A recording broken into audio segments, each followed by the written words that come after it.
Theodor Gassner. Buenas tardes, compañeras y compañeros. Estoy un poquito mal, entonces vamos a ver cómo va. La idea es que yo dé una introducción sobre los orígenes del Día Internacional de la Mujer Trabajadora.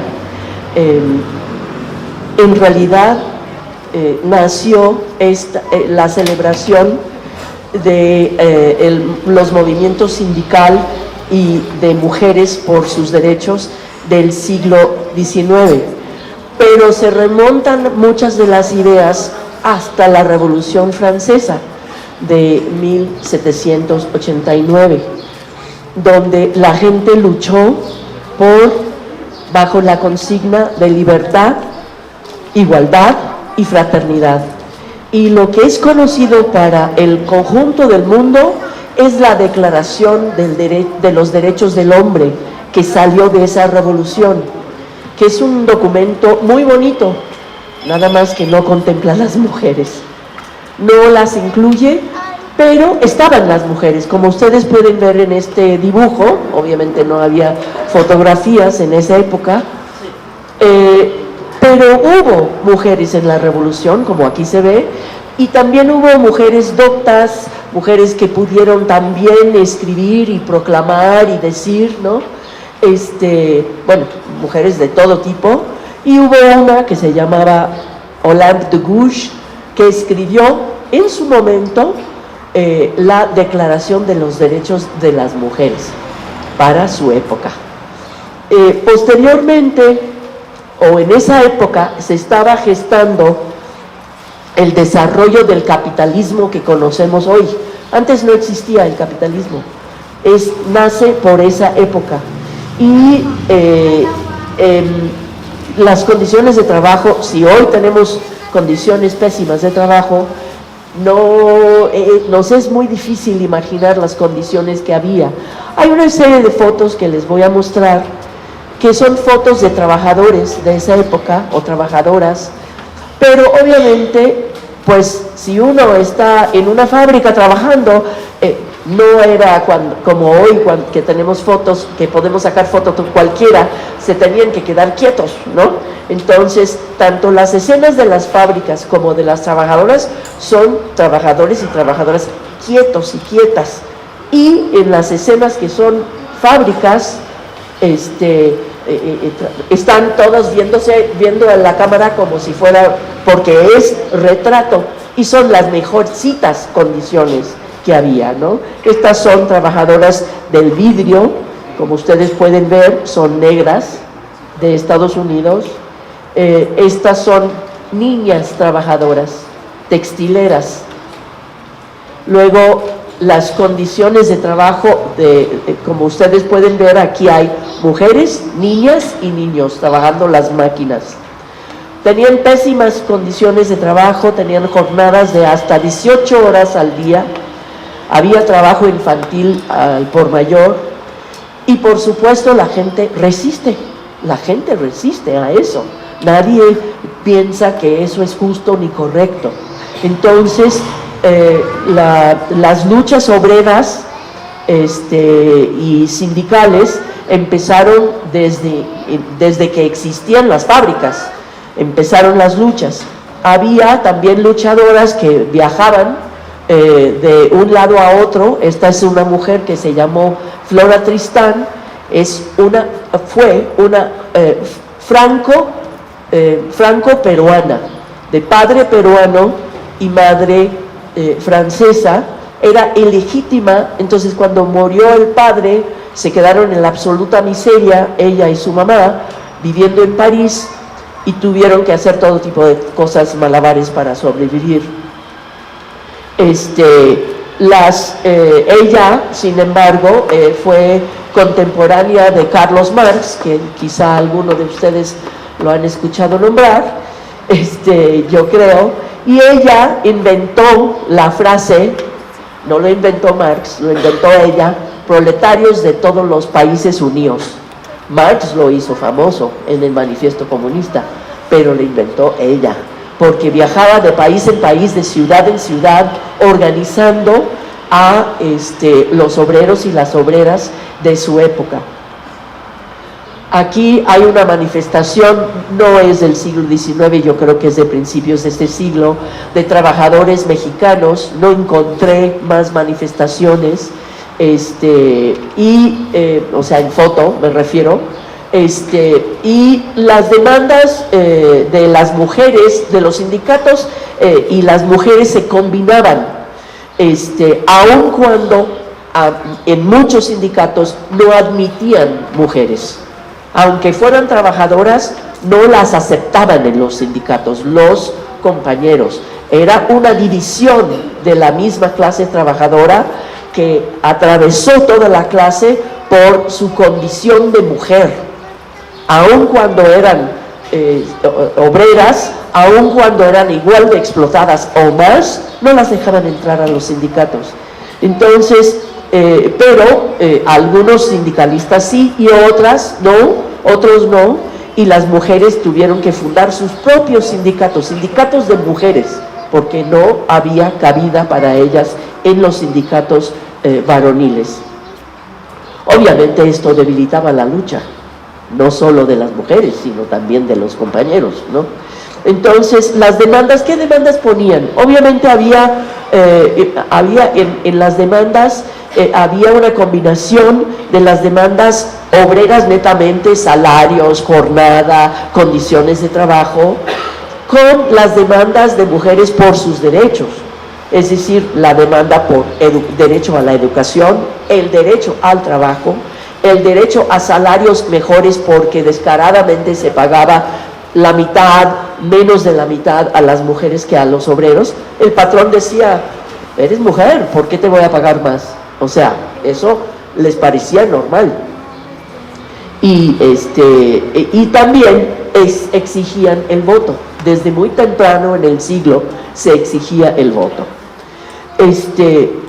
La primera huelga de mujeres que se conoce, de mujeres obreras, que se conoce, es de 1857 en Estados Unidos, una huelga de mujeres textileras, que todas las cuales salieron a la calle a exigir estas mismas cosas que yo les comentaba, y fueron detenidas por la policía. A los 2 años, estas mismas mujeres tuvieron que formar su propio sindicato. Al mismo tiempo, a la par con las luchas sindicales, a veces un poco más avanzado, a veces más avanzado uno y otro, surgieron partidos obreros, partidos políticos obreros, basados en la idea de que los trabajadores requieren de su propia, las y los trabajadores requieren de su propia expresión política. Y en algunos casos, es el caso de Alemania, y hablo mucho de Europa y Estados Unidos porque en esa época era la zona más industrializada y había más obreros, ¿no? Obreras y obreros. Ahorita hablamos, sin embargo, de México también, ¿no?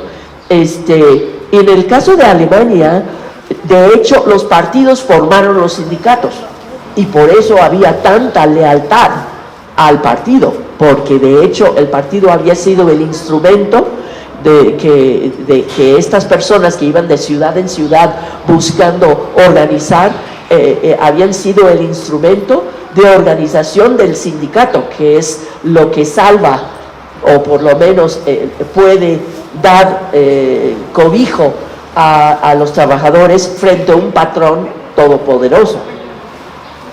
En 1909 ya había tanta actividad, ya había tantos partidos obreros socialistas, se llamaron socialistas en su momento, que en el 1909 hubo una huelga muy grande en Nueva York de mujeres costureras, de nuevo, la gran mayoría de ellas migrantes. Esta es una foto, ahí sí, de esa huelga. Estas mujeres huelguistas están diciendo: vamos a luchar hasta ganar, nuestros patrones tienen riquezas, nosotros tenemos las tareas de la reproducción. Esto es interesante, ¿no? Porque ellas están planteando cuestiones de reproducción ya, no solo producción, sino reproducción, ¿no? Y otras que no se leen muy bien. Estas también son huelguistas.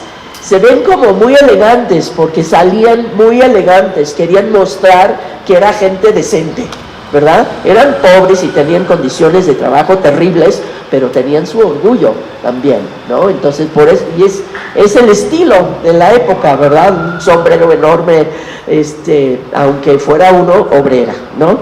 Esta huelga tuvo 30,000 participantes, la mayoría, como digo, inmigrantes, porque era la época de las grandes migraciones a Estados Unidos en esos años, y la enorme mayoría mujeres. Esta huelga duró 11 semanas, 11 semanas, y tuvo logros importantes. Una semana laboral que bajó de 65 o 75 horas a la semana de trabajo hasta 52 horas. Eso fue la gran ganancia, el gran logro. Bajó la semana laboral a 52 horas.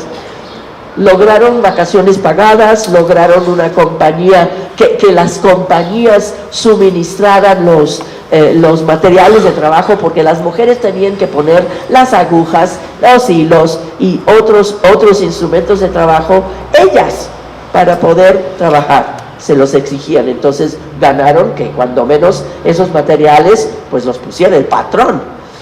Y los sindicatos empezaron a aceptar a mujeres. Estos logros fueron una muestra para los sindicalistas, otros varones y sus direcciones, de que vaya, como que había que tener a las mujeres en las mismas filas, ¿verdad? Pero tuvieron que organizarse ellas primero, porque si no, no las aceptaban por tantas cosas que traemos en la cabeza, ¿verdad? Luego de esto, todo esto está en ebullición. Lo quería mostrar con más fotos porque es muy bonita esta parte de la historia. Son muchas luchas, son muchos logros y mucho sentimiento de autosuperación también, tanto individual como colectivo, ¿no? Porque la gente, ustedes lo saben, no se los tengo que decir, la gente se junta y lucha juntos y ganan no solo la demanda, sino ganan para sí también. Entonces, para el año 1910, es decir, un año después de esta huelga, se realiza una segunda conferencia mundial de mujeres socialistas. Ya había habido conferencias de mujeres socialistas en 1907 y se realizaban estas conferencias paralelas a la conferencia general de lo que era en aquel entonces el Partido Socialdemócrata, que era el partido obrero más importante. Eran los partidos obreros más importantes porque estaban en muchos países. A esta conferencia asistieron 100 mujeres, solo 100. Imagínense el costo en 1910 para ir simplemente de Alemania a Copenhague, donde se hizo, en Dinamarca, o de Gran Bretaña a Copenhague, si estás ganando una bicoca, ¿no? No se diga desde Estados Unidos o desde otros países. La mayoría eran europeas, como les digo, por el motivo que les comentaba. Pero había gente de Estados Unidos también, y eran de 17 países. En esa conferencia, esta mujer, que se llama Clara Zetkin, que pueden ver cómo arengaba a mujeres trabajadoras y a otras mujeres, ¿no? Eso era su papel de agitadora, de organizadora.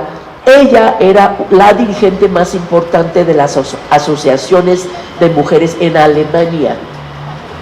Y ella publicaba un periódico para mujeres que tenía una circulación de 100,000, o sea, más de lo que tienen la circulación de nuestros periódicos nacionales. O sea, un montón de lectoras, ¿no? Ella secundó una propuesta, porque de hecho hay que hacer honor a la verdad, hizo la propuesta una mujer que se llamaba Luisa Seitz, que no la conozco para nada, no he encontrado foto de ella, pero en la conferencia Clara Zetkin secundó la propuesta de Luisa Seitz de hacer un Día Internacional de la Mujer Trabajadora, y fue aceptado unánimemente en esa conferencia. Otra mujer muy importante, aquí está Clara Zetkin a la izquierda, y la chaparrita es una mujer muy famosa en la historia del movimiento obrero, que se llamaba Rosa Luxemburgo, que era la dirigente más importante junto con su compañero Liebknecht del Partido Socialdemócrata Alemán. O sea, y es una teórica respetada hasta el día de hoy, una teórica socialista muy importante. Eran ultra íntimas estas mujeres, muy amigas, ¿no? Y la discusión central es interesante en esa conferencia, fue sobre dos puntos: cómo lograr el voto, y fue todo un debate de cómo haces alianzas con quiénes, no voy a entrar en detalle ahorita. Y en segundo lugar, cómo mejorar y qué tipo de demandas tener para las mujeres obreras y las niñas trabajadoras. El siguiente año, porque esta conferencia se realizó en agosto de 1910, entonces de hecho no le pusieron fecha en ese momento, pero el siguiente año, el 11 de marzo, sí se hizo una primera celebración en Alemania, Austria, Dinamarca y Suiza, de más o menos 1 millón de mujeres. O sea, estamos hablando de que tenían peso en la sociedad, ¿no? Las demandas eran el voto y el derecho a ocupar puestos públicos, el derecho al trabajo, la educación y la capacitación en el trabajo y la no discriminación laboral. Muchas veces se confunde el origen de la fecha del 8 de marzo y se piensa que se llamó en esas fechas para conmemorar una terrible tragedia pero que de hecho fue una semana después de esta primera celebración, y ese es el incendio en Nueva York de este edificio, donde en los pisos de arriba estaba una fábrica que se llama de camisas Triángulo. En este incendio murieron 123 mujeres y 25 varones, porque el patrón había cerrado las puertas con llave a las escaleras, a las salidas, para que no tomaran descansos indebidos, y tenían que ir a preguntar si podían ir al baño y les abrían la puerta, no pudieron salir. Entonces, para escapar las llamas, mucha gente se tiró y quedó muerto, porque eran muy altos, como ustedes pueden ver, este edificio. ¿Les recuerda algunos edificios por acá? A mí sí, también. Verdaderamente es conmovedor este hecho. Esta foto, bueno, antes de pasar a esta foto, hubo también manifestaciones celebrando el 8 de marzo en los siguientes años, y particularmente en 1914 las manifestaciones se juntaron en torno al rechazo a la guerra mundial, a la Primera Guerra Mundial. Los obreros planteando: no, la guerra es de los patrones, no es nuestra, que estamos en contra de que se haga la guerra. Pero se hizo la guerra, Y sin embargo, y esta foto es muy importante,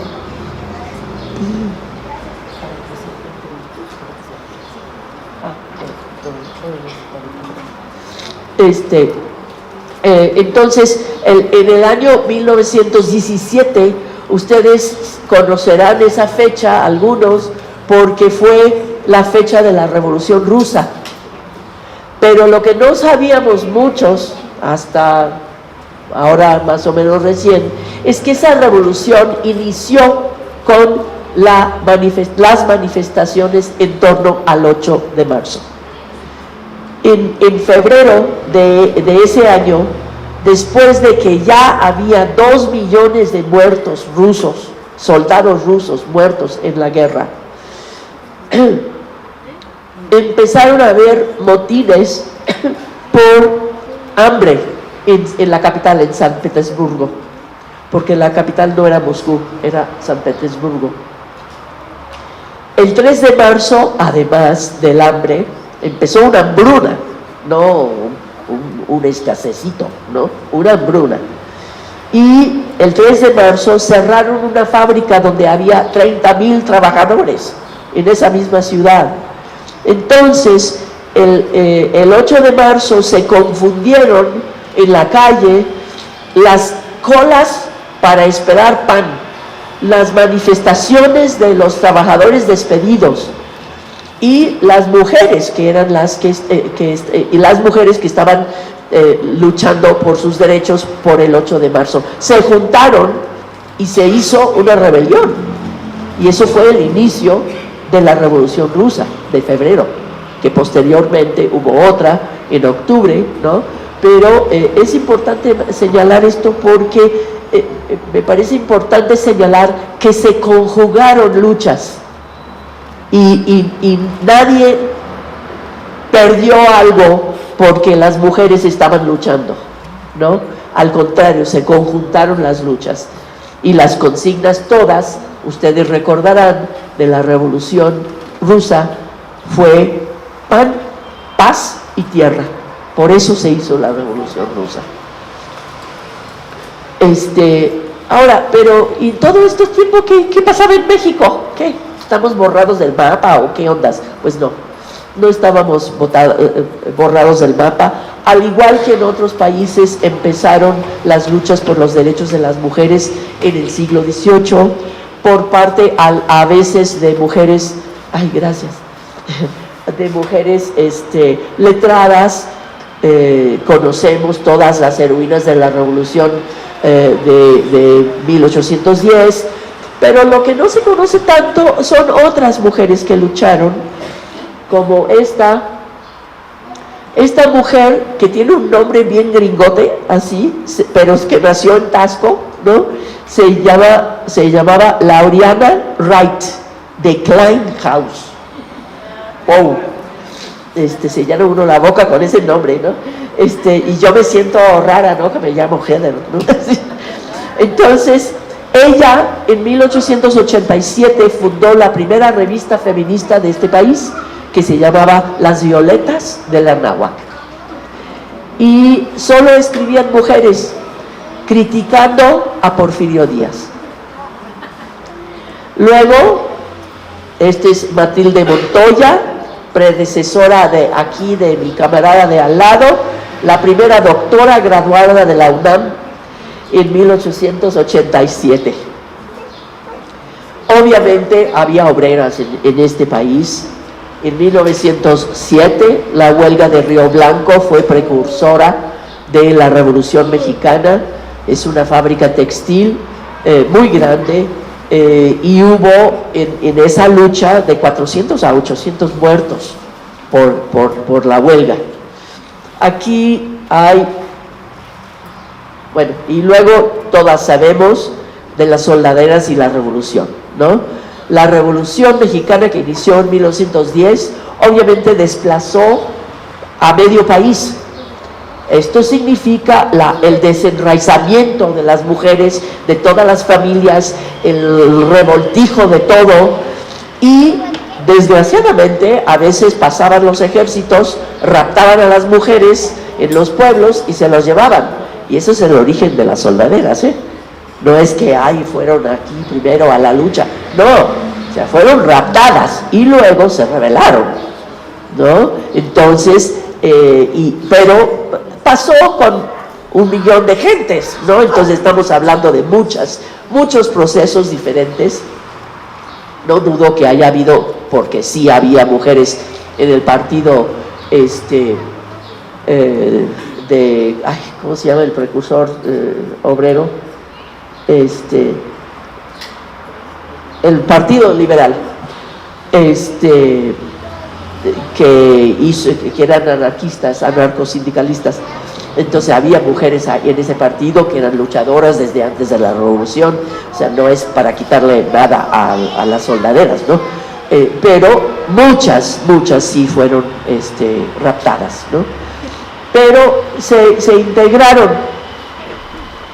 y hacían todas las tareas de mujeres y además cargaban rifles, como esta mujer, ¿no? Cuidando a sus niños con un rifle en las manos. O estas mujeres haciendo tortillas arriba de un vagón de tren. En todo ese revoltijo, por supuesto que hubo movimientos importantes y las mujeres siguieron luchando por sus derechos. Y aquí está un montaje de fotos de la primera convención, con el primer Congreso Feminista de México, 1916, en Yucatán. No sé por qué está doña Amalia aquí en la foto, pero la foto al lado superior izquierdo y al lado inferior derecho son fotos del Congreso. Pueden ver el tipo de mujeres que estaban presentes, ¿no? Mujeres indígenas, mujeres maestras, mujeres campesinas, mujeres trabajadoras y el diario oficial del Estado, ¿no? Esta mujer era una luchadora también, Elvia Carrillo Puerto, hermana del exgobernador de Yucatán. Y bueno, para no extenderme demasiado, esto estaba pasando durante la Revolución. Posteriormente hubo movimientos masivos de mujeres en los años 30, una organización que se llamó el Frente Único Pro Derechos de la Mujer, que lo fundaron maestras y campesinas organizadas en las ligas campesinas. Regresando al nivel mundial, a partir de la Revolución Rusa se empezó a extender la generalización de la fecha 8 de marzo a otros países. En China se celebró por primera vez en el 22, en España en el 36 durante la República Española, y finalmente las Naciones Unidas en los años 70 lo declararon como suyo. O sea, para nosotros era nuestro ya desde siempre, ¿no? Pero ellos lo oficializaron e institucionalizaron. En los años 70 y 80 hubo movimientos en este país muy importantes de mujeres, de maestros, se fundó la CENTE, de campesinos, se fundó la CEMPA, de comunidades, o más bien de colonos, se fundó la CONAMUP, y en medio del 85, ya sabemos lo que pasó, en medio de la década de los 80, ya sabemos lo que pasó, que fue el terremoto, y se fundaron todas las organizaciones de damnificados, y ahí hubo encuentro y medio de mujeres, celebración y medio del 8 de marzo, todo tipo de celebraciones, y ahí sí soy veterana de ellas, ¿no? Posteriormente hubo un bajón en las luchas, y en los años 2000 empezaron otra vez. Hubo una huelga, que es un paisito chiquito arriba en el Atlántico del Norte, solo tenía 300,000 habitantes todo el país, pero 250,000, la mitad, bueno, no, la mitad serían hombres, entonces 150,000, el 90% de las mujeres pararon. No hicieron nada, fueron a los parques a discutir, a hablar, a manifestarse, y exigían, protestaban por la desigualdad de salarios. O sea, estamos hablando de 100 años después de los primeros, ¿no? Y seguían, y en países desarrollados, no países como el nuestro, que no se diga, ¿no? Que los salarios son desiguales, ¿no? Bueno, luego, para ya brincar, para hoy, en 2016, ahora sí, 2016, en Polonia hay que recordar que Polonia era parte del bloque soviético, y por lo tanto había una serie de derechos en las leyes que no existían en muchas otras partes. Uno de esos derechos era el derecho al aborto, si una mujer quería poner fin a su embarazo. Cuando la legislatura consideró la posibilidad de que eso se limitara, se llamó a una huelga nacional de mujeres en 2016, que fue en octubre, y se llamó el lunes negro, porque todas las mujeres salieron de negro, de luto, por las mujeres muertas en abortos mal hechos. Luego hubo, en octubre de 2016, también surgió un movimiento en Argentina en contra del feminicidio, porque México no es el único país que padece este flagelo. También en Argentina ha habido y hubo muchos en esa época, y llamaron a una organización que se llama todavía Ni Una Menos, llamaron a un paro nacional en contra del feminicidio, y fue masivo. Luego, el 21 de enero, todos podemos recordar cuando el 20 de enero tomó Trump, fue inaugurado Trump, y el día después hubo una manifestación de mujeres en la misma plaza, y el tipo se enojó porque eran más mujeres de las personas que habían estado en su inauguración, y no querían que se mostraran las fotos. Pero en esa manifestación, un llamado a un paro nacional, a un paro internacional, se retomó, porque ya se había hecho, y se realizó el 8 de marzo de ese mismo año, es decir, un mes después, el primer paro internacional de mujeres, que se ha ido avanzando, y aquí, bueno, estas son mujeres luchadoras mexicanas de los años 50, y este es el paro del 2018 en España, en el Estado español. 5 millones de mujeres hicieron paro, según los sindicatos, y ahí sí los sindicatos llamaron a paro, apoyando las demandas. Las demandas, o el lema fue: si nosotras paramos, para el mundo. Y fue en contra de la discriminación, el acoso y la violencia. Ha habido paros masivos en muchos países. Argentina es uno de ellos, Chile es otro, y España es otro. No voy a entrar a la discusión ahorita sobre el paro llamado para el próximo lunes, que es bastante complicado, pero sí les voy a invitar, y termino con esto, a que, esto es el paro en Uruguay,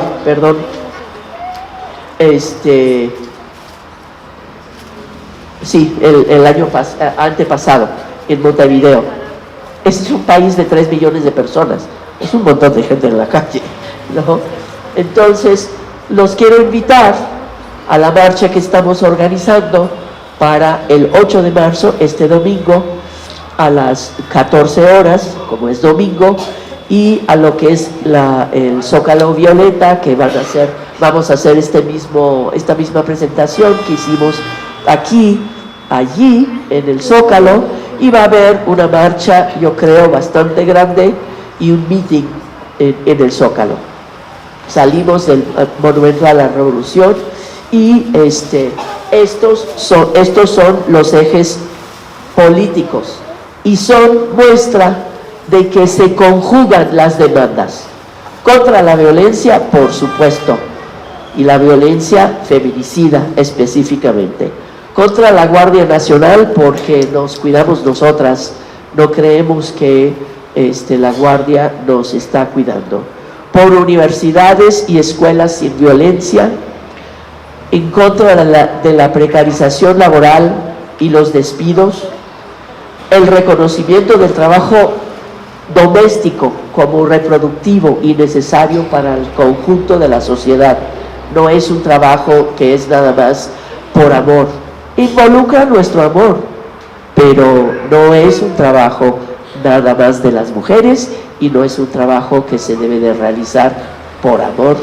Es un trabajo que el conjunto de la sociedad requiere, por una maternidad libre y elegida, que nadie tenga un niño que no quiere tener, y en contra de la violencia ecocida y los megaproyectos en este país que están destruyendo nuestra tierra y la posibilidad de que la gente sobreviva, y en solidaridad, pues faltaba más, con las luchas internacionales.